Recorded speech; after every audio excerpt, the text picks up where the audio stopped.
queridos, bom dia! Hoje vamos meditar na palavra do Senhor que se encontra em 1 Reis, capítulo 17, a viúva de Sarepta. Algum tempo depois, o riacho secou-se por falta de chuva. Então, a palavra do Senhor veio a Elias: Vá imediatamente para a cidade de Sarepta de Sidom e fique por lá.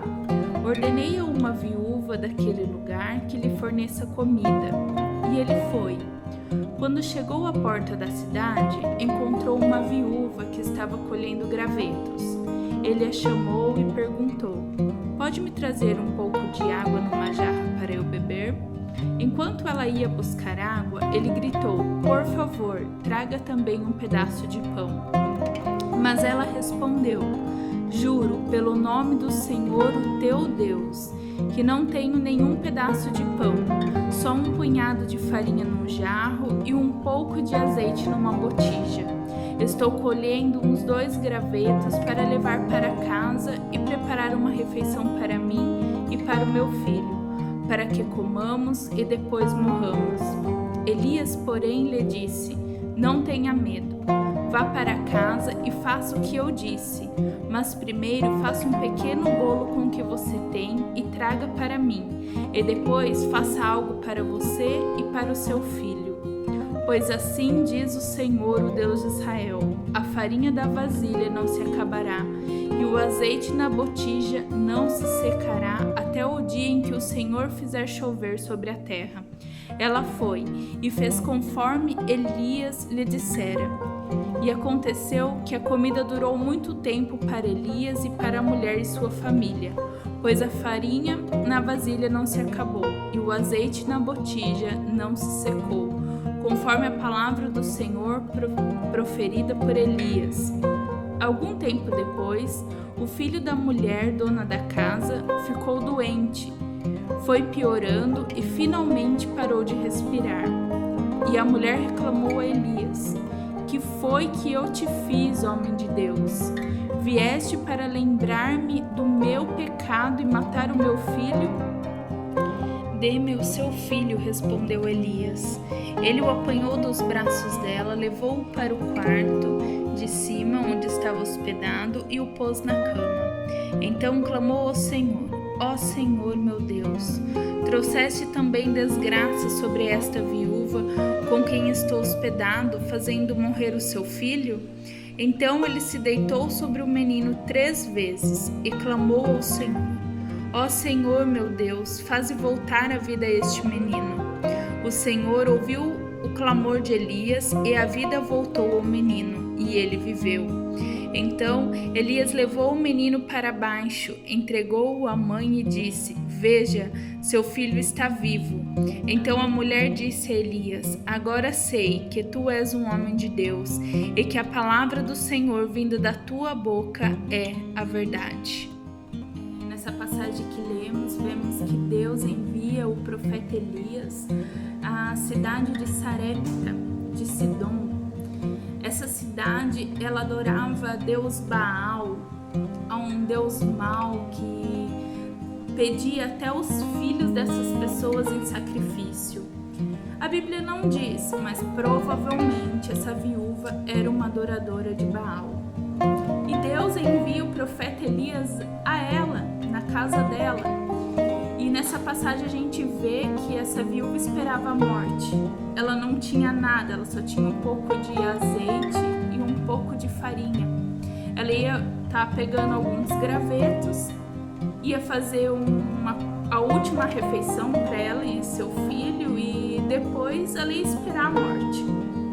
Mas quando vemos o profeta Elias em direção a ela e fala: Faz primeiro para mim, porque assim diz o Senhor, não vai faltar farinha, não vai faltar azeite.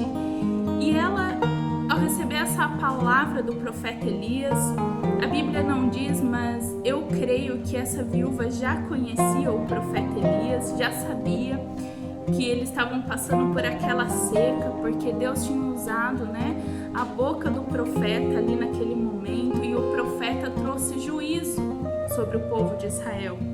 Pelo povo estar adorando a Baal, o profeta disse que não iria chover. E pela falta de chuva, começou a acabar o alimento, né? Então, sobre a palavra que o profeta diz a ela, vai e faz um bolo para mim com o que você tem e depois come você e teu filho e não vai faltar. Amém. Ela creu, ela teve fé na palavra que o profeta liberou, ela reconheceu que ele era um homem de Deus e assim se cumpriu. Só que passou o tempo, Deus abençoou eles realmente, né? Não teve falta de farinha, não teve falta de azeite. Mas o filho dessa viúva veio a falecer. E quando morre o filho dela, ela volta para o profeta e diz: você fez eu lembrar dos meus pecados. Você fez eu lembrar de tudo aquilo que eu tinha feito. Foi por causa dos meus pecados que o meu filho está morto.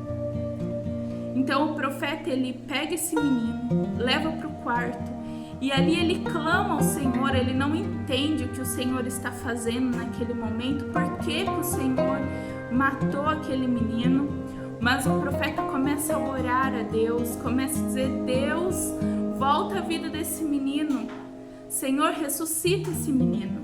E Deus ouve a oração do profeta e ressuscita aquele menino. Pois bem, a viúva de Sarepta aqui nessa história representa a mim e representa você. Sim, nós somos pecadores, nós erramos, nós desagradamos a Deus, fazemos as coisas erradas. Mas o menino da viúva, o menino que morreu, ele representa Jesus, querido. Jesus, sim, Jesus, ele morreu pelos meus pecados, ele morreu pelos teus pecados. Essa questão do profeta orar 3 vezes pelo menino, foi os 3 dias que o Senhor, ele esteve morto por causa de mim, por causa de você. Querido, isso é graça de Deus, é favor de Deus. Havia graça sobre a vida daquela viúva. Talvez ela era uma adoradora de Baal, ela fazia oferendas a Baal, mas Deus, ele vem mostrar que há graça, que não importa os nossos pecados, quão terríveis eles tenham sido, Jesus, ele se entregou pela minha vida e pela tua vida. E o menino, ele ressuscita, aleluia. Jesus, ele ressuscitou, ele pagou os nossos pecados. Lá na cruz, ele apagou todos os nossos pecados. Hoje podemos viver debaixo da graça de Deus, do favor imerecido de Deus. Essa viúva, ela conheceu o amor de Deus, ela conheceu a bondade de Deus. Meu querido, Deus te ama, Ele tem algo na tua vida, não interessa o que você fez, quão feio foi o teu passado, Ele entregou o seu único filho naquela cruz, porque Ele te ama. A graça de Deus alcança a nossa vida. Amém? Um grande beijo, querido, fique com Deus.